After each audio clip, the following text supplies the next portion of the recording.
More than 100 people gathered at the Waianae District Park on Monday to have a chance to vent to the U.S. Army, the majority saying they want its land leases with the state to end.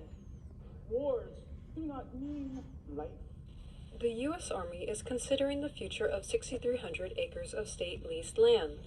In its draft environmental impact statement, the Army outlines 3 potential scenarios: retaining all the land, retaining most of it, or significantly reducing its holdings. The Army's preferred option is to retain about 66% of the land.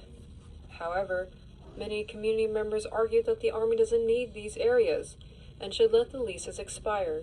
431 years you have been illegally occupying the Hawaiian Kingdom in violation of international law. The Army has really taken a very deliberate and thoughtful look at the parcels that are currently being used to understand and to be very deliberate about what lands in the end that are sought to be retained.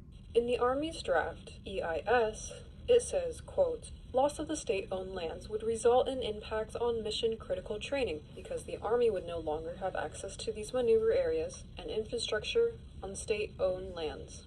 But at the Army's listening session on Monday, many said their presence is intrusive. Many residents shared that sentiment. This video shows people raising their hands in opposition to the military's continued use of the lands. The public comment period for the draft EIS ends on August 7th, and the final decision will follow community input and negotiations with the state. Alani Calderon, Hawaii News Now.